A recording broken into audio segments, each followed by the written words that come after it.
अस्सलामुअलैकुम। आज हम कुछ बेसिक डेफिनेशंस को स्टडी करेंगे, जिसमें फर्स्ट वन है वैलेंसी, और ये 2022 के अंदर भी पूछी गई है। The combining power of an element with other element is called as valency. किसी एक एलिमेंट की दूसरे एलिमेंट से मिलने की जो ताकत होती है वो वैलेंसी कहलाती है। The valency depend upon the number of electron in the outer most shell. Valency मुनहसर करती है इलेक्ट्रॉनों की तादाद पर जो कि किसी एटम के बाहरी शेल के अंदर मौजूद हों। Valency is the number of electron of an atom that can gain, loss और शेयर। वैलेंसी असल में इलेक्ट्रॉनों की वो तादाद है जो कि कोई एटम हासिल करे या उन्हें लॉस करे या उन्हें शेयर करे। द सेकेंड वन है हमारे पास chemical formula. The chemical formula represent the symbol of element and the ratio of element to one another in a compound. Chemical formula किसी कंपाउंड में सिंबल ऑफ एलिमेंट को show करता है। जैसे ये सोडियम क्लोराइड का कंपाउंड है और इसमें ये सोडियम का सिंबल और क्लोरीन के सिंबल को शो कर रहा है। And the ratio of element to one another, और ये दोनों 1:1 की सूरत में मौजूद है। सोडियम भी 1 है और क्लोरीन भी 1 है। ये शो करता है केमिकल फार्मूला किसी कंपाउंड में। Matter, anything that has a mass and occupy space is called as matter. हर वो शे जो कि कमियत रखे या जगह घेरे वो मैटर कहलाती है। Atom, matter is made of smallest particles called as atom. Matter छोटे छोटे पार्टिकल से मिलकर बना होता है जिन्हें हम एटम कहते हैं। Molecules, molecules are made up of atoms that are held together by chemical bonds. Molecule एटमों से मिलकर बने हुए होते हैं जो आपस में जुड़े हुए होते हैं केमिकल बॉन्ड्स के ज़रिए। Molecules are monoatomic. Molecule monoatomic यानी एक एटमी हो सकते हैं, जैसे कि हीलियम, एरोगॉन। डाईएटॉमिक 2 एटमी हो सकते हैं, जैसे कि ये नाइट्रोजन गैस और ये हाइड्रोजन क्लोराइड। एंड पॉलीएटॉमिक, और 2 से ज़ायद एटमों से भी मिलकर बने हुए हो सकते हैं, जैसे कि ये टेट्राफॉस्फोरस और ऑक्टा सल्फर।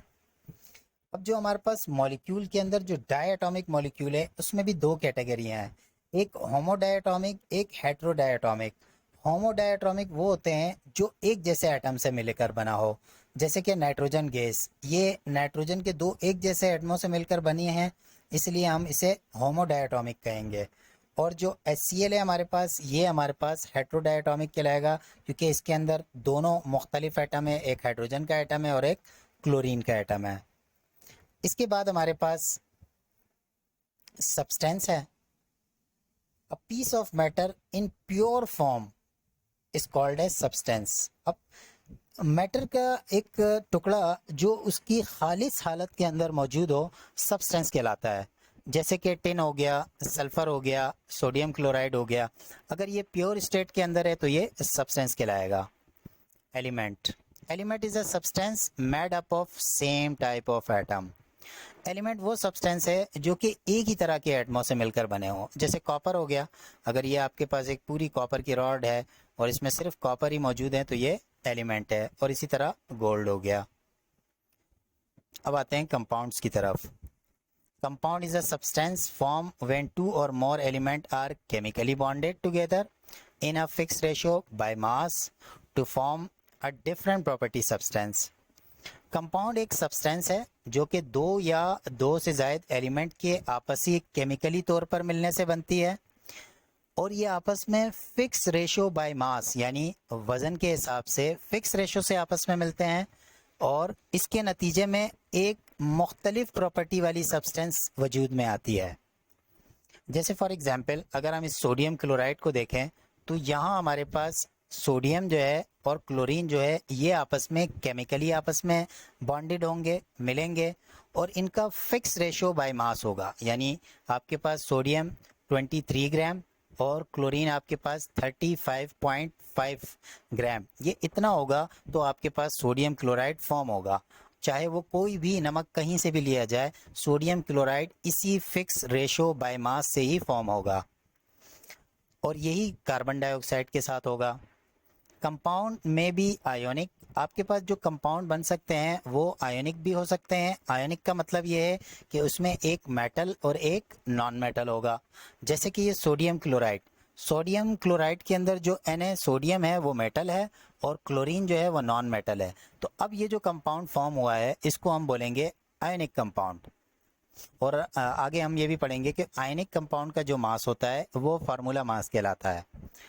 और कोवलेंट, अब जो कंपाउंड है वो कोवलेंट भी हो सकता है। और कोवलेंट की क्या पहचान होगी कि अगर नॉन मेटल हमारे पास नॉन मेटल के साथ मिले, यानी दोनों नॉन मेटल आपस में मिलकर कोई कंपाउंड बनाए, तो वो वाला कंपाउंड कोवलेंट कंपाउंड कहलाएगा। जैसे फॉर एग्जांपल ये आपके पास कार्बन डाइऑक्साइड, इसमें कार्बन भी नॉन मेटल है, ऑक्सीजन भी नॉन मेटल है, और ये कार्बन डाइऑक्साइड जो है वो हमारे पास कोवलेंट कंपाउंड कहलाएगा।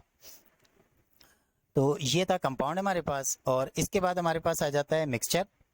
when two or more element or compound combined without any fixed ratio is known as mixture।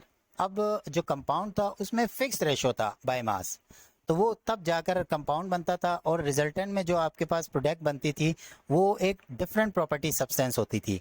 लेकिन यहाँ पर क्या हो रहा है कि ये कंपाउंड आपस में मिल तो रहे हैं, कंबाइंड तो हो रहे हैं, बट इसके अंदर कोई फिक्स रेशो नहीं है, तो इसलिए ये क्या बन जाएगा, मिक्सचर बन जाएगा।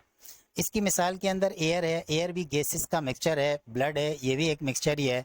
और the component substances retain their chemical properties. अब जो जो सब्सटेंस मिलकर ये बना रही होती हैं वो अपनी जो प्रॉपर्टीज है उसको बरकरार रखती हैं।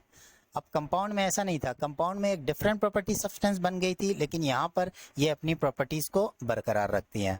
तो उम्मीद है कि ये आपको समझ में आ गया होगा। अस्सलामु अलैकुम।